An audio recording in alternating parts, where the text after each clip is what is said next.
Hi folks, welcome back into the Antifragile podcast, or welcome in if you're joining us for the first time. Glad to have you here. Up to this point, we've covered a few different things. First and foremost, what do we mean by anti-fragility? How do we sort of break it down into some simple frameworks around well-being and resilience and performance? What are some of the positive associations? How do we approach building anti-fragility, top-down, bottom-up, outside-in? But what we've really done for the last couple of segments here is we've started taking a deeper dive into kind of the 7 core components of anti-fragility. And so up until this point, that has included, number 1, attention and awareness. Number 2, optimizing motivation. And number 3, what we covered in our last segment, which was focusing on developing different types of mindsets.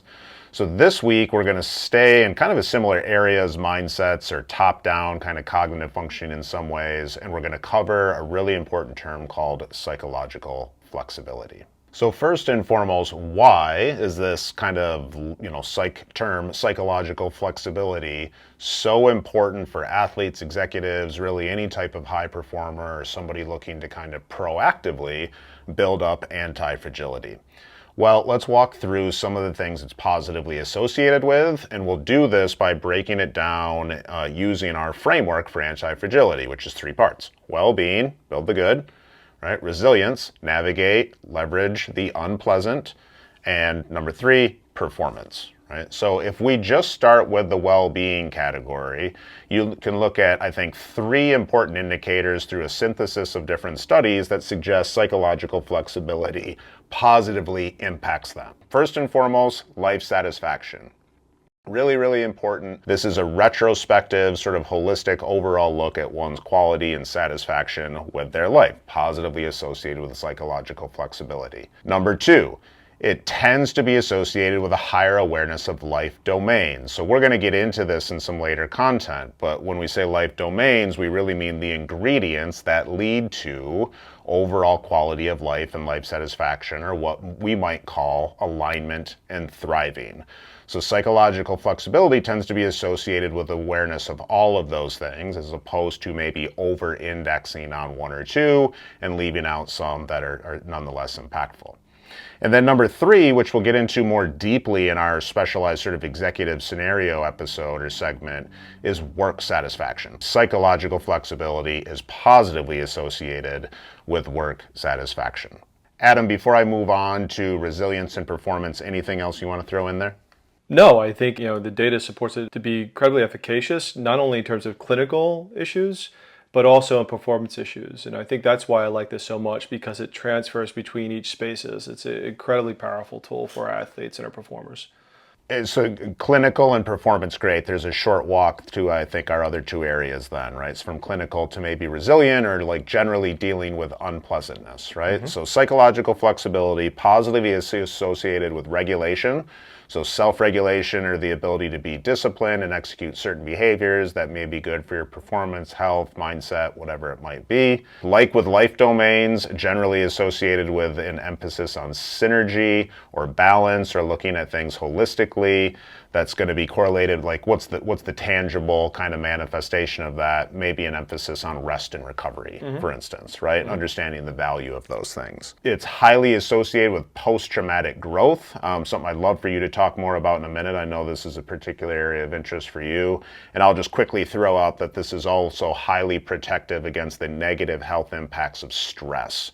And then that'll bridge us into performance. We can talk about challenge mindset, right? Those sorts of things. But basic idea, psychological flexibility, highly associated with post-traumatic growth, highly associated with resilient behavior more generally, highly associated with being protective against stress. What else might you throw in there?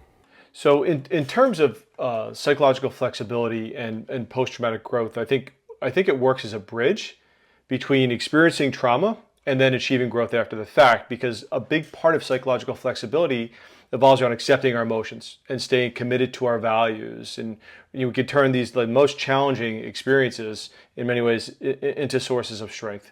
And there's a lot of research that shows that mindfulness and values-based living on a whole helps people manage trauma, and also just foster more growth, leading to a more fulfilling and rich life. Yeah. So we're going to get into a little bit of the how-to here in just a couple of minutes and once we go through the positive associations with performance and also just define what exactly we mean by psychological flexibility. So hang tight here, those of us joining in. I know you're particularly excited about the idea of anti-fragility as sort of like, if you will, proactive PTG. Will you just talk about that a little bit more and what you think the opportunities are? If we look at psychological flexibility in the greater scheme of acceptance commitment therapy, of which it's a major factor, I think what's important here is that the ability to reframe people's experiences and to find new meanings are like critical components of PTG. And what psychological flexibility does as a major factor with an ACT, it kind of gives a roadmap, a way to effectively do that in a research and evidence-based way. All right, so far, psychological flexibility, you've got a little bit of a clue there just from the name, but Adam also just used the term framing, which again, we're going to get into in just a second. But our last category here, another why as to why you ought to care about psychological flexibility is performance itself, right? So I've mentioned earlier, highly associated with self-regulation, highly associated with a holistic look or a synergistic look at performance in the larger sort of domains of life, but it's also positively associated with sort of the effective daily pursuit and organization of goals, and most importantly, some of the stuff we got into in our last segment around mindset, right? So take a simple example. We talked about the difference between a challenge and a threat mindset. A challenge mindset is inherently an anti-fragile mindset, and it often requires flexibility. Why? Well, if something might initially scare you, reframing, right, or reappraising that thing that creates fear so that it's actually a challenge or an opportunity is in and of itself an act of psychological flexibility. Right? And similar with ideas like growth and fixed mindset, process and outcome as well, right? The idea here is that we want to have the both and thinking, that sort of flexible thinking that we talked about in the previous episode. So well-being, build the good, resilience, navigate, leverage the bad, performance, positive associations all over the place. Adam, lay out, like, give us the basic definition. What the hell do we mean by psychological flexibility? In the most simple terms, I think we can define it as the ability to pursue valued life goals or valued life aims despite the existence of distress. So that involves a few things. It involves recognizing and adapting to situational demands. So it's always looking at context. It has to do with shifting our mindsets and our repertoires based upon that context. So we flexibly engage with what's in front of us. It has to do with maintaining a sense of balance in all of our life domains. So we're constantly aware and open to all of those behaviors that align with our values. And what's most important here to me, particularly in working with high performers, it allows us to be in contact with the present moment, regardless of how we feel or how we think or how our body's impacting us. And we can choose to live in a way that's consistent with our values and our goals. So it allows for a sense of optionality, even in the source of being in a sense of being uncomfortable and being in a stressful situation. Yeah, really, really well put. So let's get into some how-to. I think you said it perfectly. I think you said concisely, if I'm a listener, I'm now saying, cool, lots of positive associations. How do I do this? Now, for our listeners, there's going to be a couple different options here. As usual, we're going to have like more formal instructional videos, workbooks, checklists, all at zero cost, like that can guide you through a lot of this. Just go to our website, sign up for the newsletter. You get all of that sent to you piece by piece by piece, totally synthesized and organized. But for this particular segment, Adam, like let's cover some of what I think we might consider the pillars or core skills, if you will, for building up a capacity of psychological flexibility. Now on my list, and I think what we cover a lot in our programming and in our overall curriculum, I've got ACT, I've got cognitive behavioral techniques, I've got exercises that I would put under a broader category of counterfactual thinking. But I kind of stopped there for the moment. You could go off the rails with this. Do you feel like those three categories are where the juice is worth the squeeze for this particular episode, or would you add anything? No, I think because we could break that down into subcomponents that usually I think are also Yeah. shared among those approaches too. Yeah. Okay. All right. So let's tackle those for our listeners one by one. ACT, cognitive behavioral technique, and counterfactual thinking. You have any preference on which one we get started with? You can start with ACT. All right. Yeah. Listen, this is your world, so I want to throw this over to you. First, what do we mean by ACT? Acceptance, commitment, technique, or if you're an actual therapist practicing and doing it to somebody, it's acceptance, commitment therapy. That's not what we do. We coach, we empower, we train through these techniques. So what are these techniques? Break them down for us, maybe kind of one by one, and let's talk for some how-to tips. I mean, let's talk with acceptance commitment just so we have a broad understanding. And it's been around for a long time. I do think it's in our everyday conversations more and more now. I feel like it's really broken into normal conversation. But it started in the 80s with Stephen Hayes, Kelly Wilson, and Kirk Strazel. The foundational research was basically try to better understand human suffering and to promote this idea of psychological flexibilities. And since then, I mean, there have been countless, hundreds, if not 1,000, randomly controlled studies that show its efficacy. Some interesting recent studies that will question the concept of psychological flexibility, but I don't want to get into the weeds with that. I think on a whole, there's a lot of data to support this concept, and that's been shown to be equally as effective to CBT in certain situations, and particularly in the performance realm in which we work, it's incredibly effective, and I think it could be useful across any arena in which you're operating. So what is it? So there's some core principles, right? And the idea is we look to focus on acceptance, right? So effectively embracing our thoughts and feelings without trying to change them. We work with cognitive diffusion, which is the idea is we're stepping back and we're separating ourselves from our typical narratives. It's about being in contact with the present moment where we're fully engaged with the here and now, regardless of our circumstances. It's understanding what they call as self as context, fancy word of saying we're going to observe ourselves from a broader perspective. It's about defining our values, which is really unique, and I think it really does separate itself from CBT, cognitive behavioral approaches, because it really does work on identifying what truly matters to the individual. And ultimately, it's a behavioral science. It's about taking committed actions. It's not just about talking. It's about taking actions that are aligned with our values to move us forward. It's not bad or good. The question is, are we moving backwards or are we moving forwards? Okay. So that's a really, really key piece there, because if I'm a listener right now and I'm kind of thinking, where do I get started?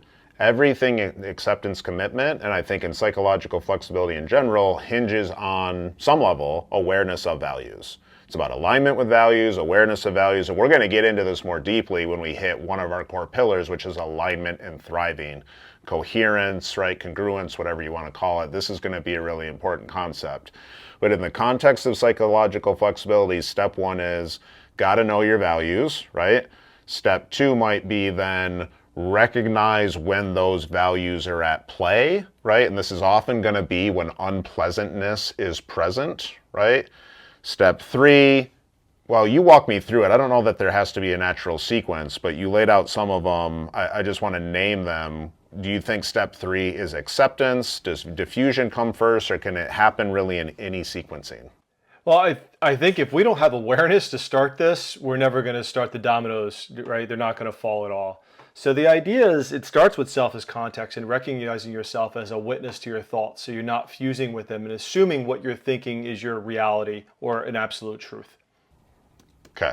And then, so thinking, there's two things here. Number one, awareness, right? That's core principle number one for anti-fragility. We covered that in depth, as well as ways to improve your awareness, right? But you just said something else that was really important, which is not just awareness of self, but awareness of the larger context and how that context comes together to sort of build this narrative we create about ourselves, sort of that top-down approach that we've been talking about consistently, right? So there's a lot of overlap here between psychological flexibility, mindset, perception, right? Like the story that we kind of tell ourselves. And I like the way you phrase it, sort of checking for understanding, or like making sure that the reality we're perceiving is actually correct. Sure. And I think that reality test is important. What's why this is a superpower is because it helps you relate differently to your internal life. So that those thoughts and feelings that actually empower us, we could put more weight on, and those that don't, we could choose to allow them to have less power and influence over our everyday actions. And I think this is what I love about these conversations around psychological flexibility and ACT, because I don't feel like they come up in other interventions that I've used in the past. So I think some of the how-to there might bridge us nicely into diffusion, but can you try to break diffusion down into like a simpler term, something more practical that people can sort of act on? It's basically changing the way we interact with our thoughts and our feelings. It's in the very simplest way. It's like, okay, I have this thought when I'm on the mound and I'm a pitcher that I can't throw a curveball. And I could step back in 1 second. I could be aware of it. I could notice it. I could label it. But I choose not to believe that. And what am I going to do? I'm going to move forward my value-based actions. I'm going to give it my best try to snap a curveball in this situation.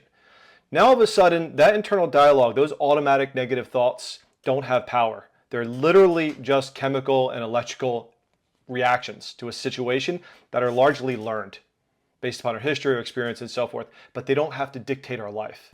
Right. Or our action in the moment. Right.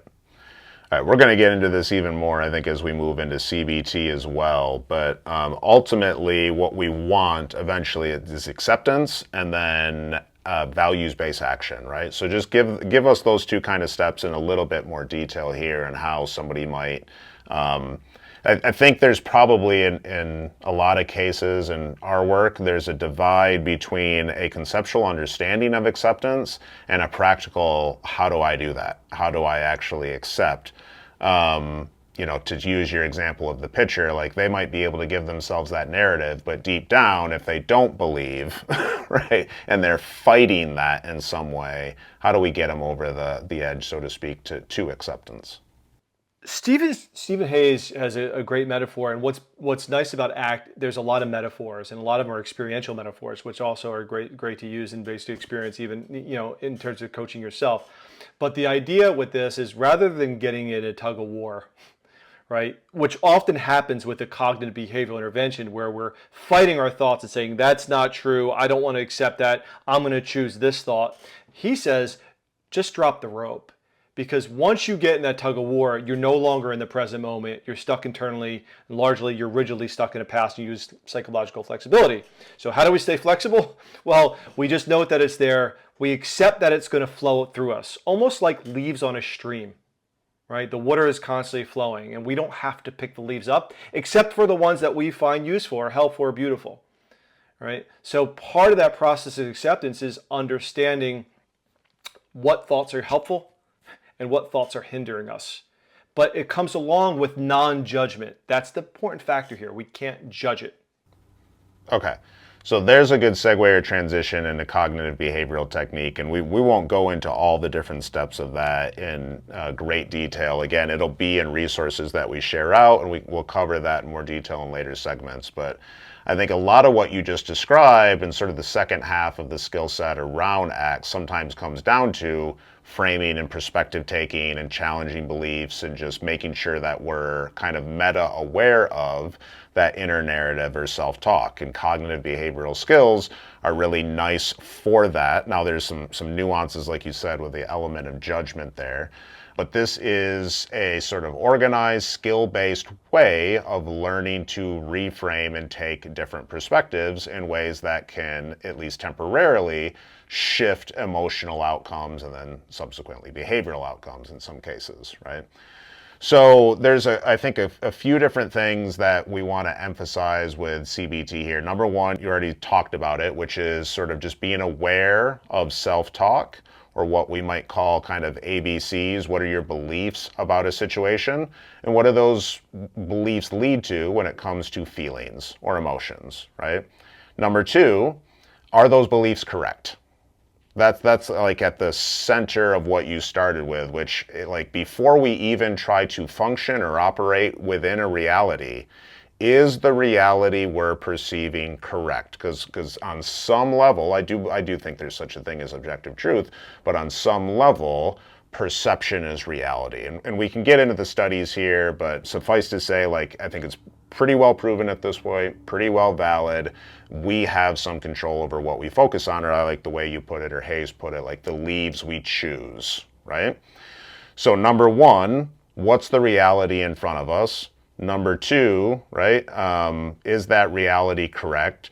Number three, what if there's multiple realities, if there's different ways of looking at this thing, thinking about this thing, if there are different beliefs associated, or leaves, as you said, with this thing, which ones do I want to try to pluck out that serve me best in this exact moment, right? I think where it's become problematic or convoluted is when you use CBT to just constantly reframe to something good or positive.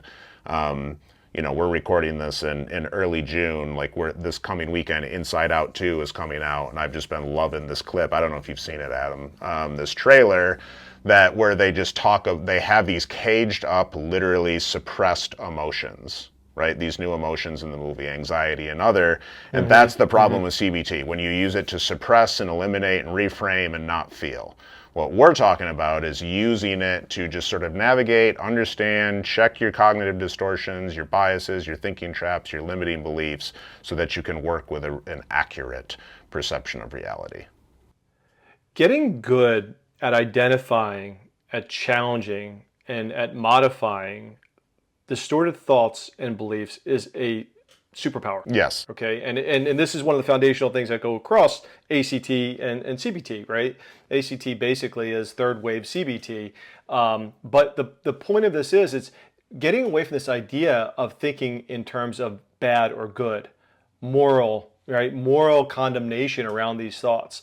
That's not a factor here. I think the idea is, even if it may be true, does it move you forward in life in a way, or does it hold you back? And I think that's the most important thing. These ideas of catastrophizing, black and white thinking, overgeneralization, it's important to recognize, but sometimes it's okay to do that because it's not holding us back, right? You don't have to do any of this perfectly. The idea is just to keep moving forward with a committed action that stays aligned with who we want to be and what our values are. Despite how it feels. And again, regardless of how it feels. Right. Yes. That is a key point for everything we're talking about here with anti-fragility, right? So this is a crux skill. Okay, so we did ACT, right? We did CBT, and now let's just talk a little more generally. I'll just give a few kind of thoughts or ideas, action steps around what we might call counterfactual thinking. So there's a pretty notable kind of thought experiment, right? You and whoever, let's just say you walk into a bank, there's 49 other people in the bank, right? Bank robber comes in, robs the bank, gun goes off. Let's say you end up shot in the shoulder, right? And then you ask people in that situation, are you lucky or unlucky? And they present you with different claims and evidence as to why, right? So in these scenarios, and I've done this with a lot of groups, a lot of different talks, workshops, the people that say unlucky, why? Well, I went into that bank that day, that time, and I came out with a bullet in my arm, right? People that say lucky, you ask them why. Well, didn't get shot in the heart, didn't get shot in the head, I didn't die, nobody died, they caught the bank robber, right? So who's right? Well, this goes back to your comment earlier, Adam, right? Pick the leaves you want to pick in that situation, right? You've got leaves for kind of, or evidence of both realities.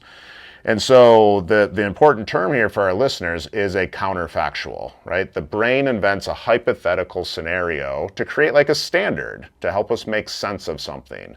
But what's cool about it is, and I think this speaks to psychological flexibility, is you can play with those counterfactuals, right? So for instance, if the scenario changes a little bit and the evidence changes and I get, I get piled into the ambulance and we're on the way to the ambulance and I look up, and I notice that my nurse, she happens to be pretty cute. So I start flirting with her and all of a sudden I've got a date and 2 years later we're married. Well, I no longer feel that event is unlucky, right? That event is actually one of the more lucky ones in my life, right? So how do we choose to look at and take in and think about these different experiences and realities? So how can you practice this? How does this show up? Number one, great science-based practice of benefit finding, right? Now this is going to be associated with optimism and counterfactual thinking and some of the psychological flexibility. I want to be careful here. I don't want people to suppress unpleasant feelings like we talked about earlier, but generally benefit finding just means silver lining it. you've got some crappy stuff, some shitty stuff going on, you're looking to find some of the silver lining or the benefits, you can go through that practice and we'll provide that to you in some of our resources. Gratitude is something pretty similar. That's a little different than benefit finding. It's a more consistent practice, but there's a few different science-backed ways to practice gratitude. But then on the sort of, if you will, negative or unpleasant side, I know, Adam, you and I are both fans of WHOOP goals, which I think is kind of a good example of psychological flexibility as well. It's juxtaposing a wish, an outcome, W-O, with an obstacle and a plan, an O and P, right? It's saying this is going to be difficult. I'm going to embrace this. I'm going to accept the difficulty. I'm going to accept the challenges. And in doing so, I'm going to empower myself to figure out how to take them the hell on, right? So that's kind of the quick and dirty of psychological flexibility, the what, the why, the how, ACT, CBT, counterfactual thinking. Adam, any final thoughts you'd put out there? The one thing to note, even with, whether you're doing upward or downward counterfactuals, in order to learn from our experiences, and I think you mentioned this, and enhance motivation and so forth, is that the idea is not to avoid feeling. So even when you're working through these processes, it's feeling both sides completely, right? Because the idea of any kind of avoidance like that is just going to lead to more problematic behavior. So the idea is, yes, we could deal with regret, we could deal with growth through this, but the idea is that we're experiencing the depth and scope of our feelings, but we're doing it in such a way that we can manipulate them and be more comfortable in dealing with them, and that we walk away with a positive, outcome regardless. Yeah. Great. Okay, so that is our synopsis of psychological flexibility, the fourth of our 7 sort of subcomponents of anti-fragility. Tune in a couple weeks when we start to tackle our final 3, things like alignment and thriving, environmental mastery, and coping with stress and anxiety. Thanks for joining us. See you next time.